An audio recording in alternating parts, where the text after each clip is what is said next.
everybody. So today I'm going to be talking about bringing your service dog to high school. So I'm just going to kind of talk about what that experience was like for me, and then I have some questions that you guys sent in that I will try to answer and maybe give you guys some tips on what you can be expected. So the first thing I want to talk about is just how to get started. So Ziva started coming with me to school junior year. She didn't start until about halfway through the year. That is because the faculty had a bit of an issue on how to get started. Ziva was the first service dog to ever attend my school, so it was a bit of a learning experience for everybody involved. So Ziva did not get to actually visit the school until, I would say, probably March or April of my junior year. So what happened was the school was very uneducated about service dogs because, as I mentioned, Ziva was the first one to ever attend my school. So they ended up asking for her certification, which I then had to explain to them that there is no certification for a service dog. One of the staff members at my school had a bit of trouble understanding that, so I did end up having to go to the ADA website and show her where it says that there is no registration or certification for a service dog. Once she understood that, we just kind of talked about what she would need. So they needed Ziva's vaccine records, as well as a doctor's note stating that she was a legitimate service dog and she does help me with my disabilities. So once we got the all clear for Ziva to start coming to school, I did not bring her full day every day to start. School is a very hectic environment. I go to a K through 12 school, so there's kids of all ages there, and it's really crazy. And I didn't want to overwhelm Ziva, so when I first started bringing her to school, it was only for an hour at a time. My mom would come by on her lunch break and drop her off, and Ziva would sit with me through my lunch and through one class, and then she would go home. We just started doing that. That way she would get used to the craziness and being able to just sit and relax for 2 hours, and we would gradually increase it. Starting my senior year, that's when she started coming full time. She would come every day, all day, and she did great with that. There were no hiccups in the road, and I firmly believe that's because we started out slow. So definitely don't rush into things. We certainly had some interesting experiences that caused a few issues. We've had kids hit her in the face with a binder. We've had kids try to scare her. We've had kids pull on her ears and her tail. Kids barking at her to try and get her to bark back. So there's a lot to work through. One thing that I did have a little bit of an issue with was my classmates asking what I needed her for. So my disabilities are not visible. Every now and then I'll use a wheelchair if my physical disabilities get bad, but in everyday life, I don't look disabled besides having Ziva there with me. So one of the things that was difficult for some of my classmates and schoolmates in general to understand was why I needed Ziva, especially because she did not attend school with me for the first 2 years of high school. She only started partway through junior year. So that was a little bit difficult. I had to deal with a lot of, why do you need her? You know, you look fine. I don't see the problem. This is just an excuse to bring your pet with you. I did get a lot of that. It can be a little bit frustrating. I definitely did expect questions. So what I did to kind of help with that is, most of my schoolmates have an Instagram. So what I did is I put one of those little question stickers on my story, and I had a little explanation stating who Ziva was, what she did, and to ask any questions now, because when you're at school, you're trying to get to each class, and you don't really want to be stopping in the hallway and answering the same question 5 times, So this way I could publicly answer them so that people could all see the answers, and I would not have to be stopped and be late to class or whatever. And it just really helped that transition a bit. The other thing I wanted to talk about is things that your dog should be 100% solid at before going to school. and that would be a solid downstay, a solid focus through crowds, and a solid heel. Like I said earlier, it's a really hectic environment. There's a lot of people being stupid, and your dog just needs to be okay with that. It's just making sure that they have a really, really solid foundation. Because they're going to be laying down for pretty much 8 hours a day. You may be walking to classes in between that, but it's, for the most part, going to be a pretty boring day for them, just laying down and chilling. So make sure that they're used to that. The other thing is petting. There will be a ton of questions of whether or not someone can pet your dog. Even months into bringing Ziva to school, we still got a ton of questions asking if she could be pet. And the answer was 99% of the time, no, you cannot pet her. But there were some exceptions. For my friends, I would set aside time when it was time for her to go potty or whatever. I'd let her have her time to go say hi to people. I did have a few teachers that at the end of class, I would let Ziva go up and say hi to, and it was just like a little decompression time. So setting aside time for certain people to pet your dog can definitely be a good thing. The other thing is things that I would highly recommend you bring for your dog when you bring them to school. Number one, a vest or a harness or something where you can put that it's a service dog and to not pet. I have a lot of little kids at my school, so I would make sure to have patches that have symbols on it. That way the kids who could not read could still understand that you can't pet the dog, you can't talk to the dog. So that is one thing that I would definitely make sure to have. The other thing is a hands-free leash.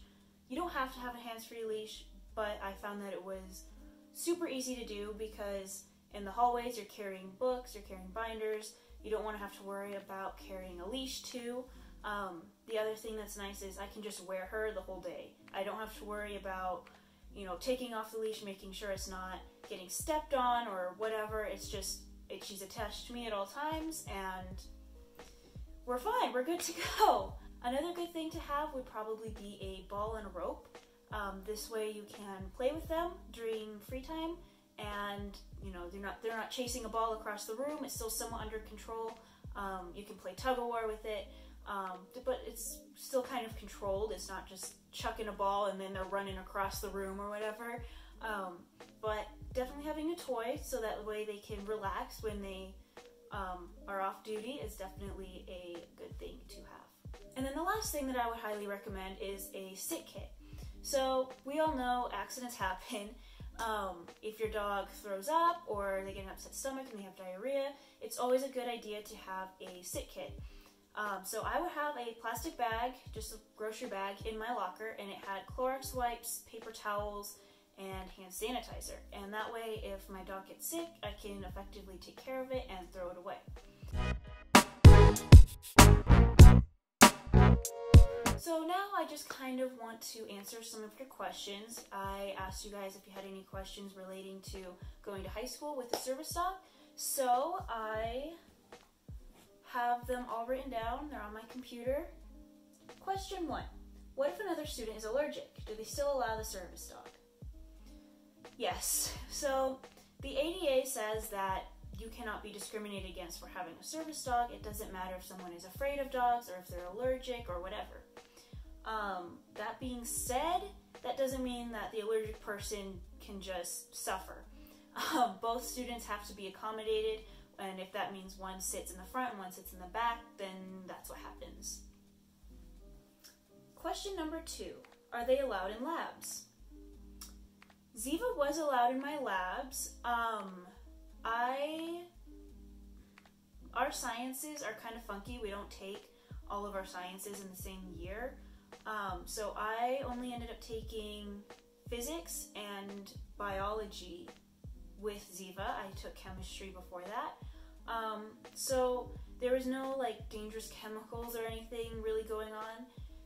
Ziva was able to be there safely. She just sat under the desk and was totally fine. If you do have a chemistry lab, you will probably have to make sure that your dog has appropriate gear meaning shoes and maybe goggles. And that's just to make sure that they're safe, no harmful chemicals get on their feet or in their eyes or whatever. But yes, Ziva was allowed in my labs. That may change for school to school. It'll probably change when I go to college, but for the classes that I took, Ziva was allowed in there. Alright, question number 3. The best and worst part of having a service dog at school. Wow, okay. So I would say the best part is just having her there to help me. Having her there to help me, I mean, it made a huge difference. I was able to do a lot more extracurriculars. She was just able to help me really get a better school experience. So that was probably the best part, although I have to say her participating in spirit weeks and stuff was also really fun. Getting to bring her to prom and bringing her to pep rallies and stuff like that. That was really fun. The worst part is probably just I hated the way that she would get treated sometimes. Kids can be really cruel. Like I mentioned earlier, she's been hit in the face with a binder. People would purposely kick her or pull at her, and that just makes me really sad that she would have to endure that. I mean, she handled it really well, but that really sucked. I didn't like that she had to endure the cruelty of other people. Question number 4. How do you tell students and staff? So, when Ziva's first started going to school, the headmaster sent out a mass email to all the teachers letting everybody know that there would be a service dog on campus.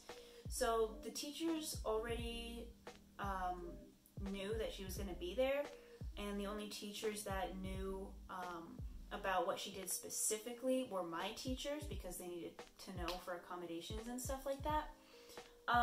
So I didn't have any trouble with staff or anything. Some teachers did try to pet her or talk to her or whatever, but most of them were super respectful. They totally understood. The fact that I had a lot of these teachers previously, the first 2 years of high school, I mean, they already knew me and they already knew my situation, so they were totally understanding. They were totally respectful, so that went really smoothly. Students was a bit of another story. I kind of mentioned earlier what I needed to do, going on social media, making sure I had questions answered beforehand. Students are really mean sometimes, but just don't feel pressured to answer anybody's questions. You're not obligated to, but don't be afraid to share things either. Sometimes if someone would ask me something super personal, I would give them a super personal answer, and you know what? You asked, you got the awkward answer. Sorry, guess you won't ask that again. But yeah, you just gotta learn to stand up for yourself and for your dog. Number 5, is it scary? I'm bringing my service dog to school next year, and I am nervous. I would say in the beginning, I was a little nervous. I wouldn't call it scary. I knew she was there to help me. I knew that no matter what happened, she would be there. I had a network of friends at school that I knew would be there for me if something were to happen. So I was not really scared at all. It can definitely be a little bit daunting, just because, like I mentioned earlier, nobody really sees me as disabled. So having to bring up that conversation can be hard, but ultimately, no, I would say I was a little nervous, but I was mostly excited. Alright. Number 6, tips on how to ensure that this leash does not get stepped on. So I mentioned this a little bit earlier, having a hands-free leash is really helpful for that. The other thing is don't have a super long leash. Put the loop around your wrist and make sure that it just doesn't drag on the ground or anything. There's no reason you need to have like a long line at school or anything like that. So just make sure your leash isn't super long. Make sure it's not dragging anywhere. Yeah. Number 7, how to tell young kids to not distract. Ziva's patches have, well, one of her patches has symbols on it, and it's no talk, no touch, no pictures, and no staring. So when kids would come up and ask to pet her or start talking to her, I would just kind of turn Ziva around so that the patch was visible to the little kid, and then I'd point at the symbols and I'd say, this is what these symbols mean. She's a working dog. She helps me because I'm sick. And then I'd kind of explain it in little kid terms. That way they can still understand. And once I explained it to them, the kids were normally super understanding. I did have a few that had a few repeat offenses. But for the most part, the kids were super sweet and they respected it once I told them. Number 9, how do you deal with recess? Is Ziva ever off leash? So we didn't really go outside a lot. I don't really have a designated recess. It was just lunch hour and you could kind of do what you wanted during that, whether it was stay in the cafeteria or go in the theater or go outside. We had a very small outside area, so we often did not go out there because the kids would play ball and stuff, and I don't want Ziva to get hit by a flying ball. There's also not a whole lot of room to run around out there. I never let Ziva off leash. Number 1, it's my personal preference. Number 2, Ziva was not allowed to be off leash at my school. I had no need to have her off leash anyway. I never had any reason to really have her off leash. Sometimes I would drop her leash to go walk across the classroom or whatever, but she was never off leash. There's never any reason for her to be. Number 10, what did you do about a potty spot? So, when I first started, the person in charge did not want to have Ziva go close to the school. So her designated potty spot was all the way at the back of campus, and then there was a little trash can there that I would throw her poop away in, and then I was responsible for cleaning out that trash can at the end of every week. The problem with that was it was really out of the way. I would have to walk all the way to the back of campus, have her go, and then walk all the way back to class. So that took a lot of time, and that was really frustrating. Partway through the year, the trash can ended up disappearing. I'm not quite sure where it went.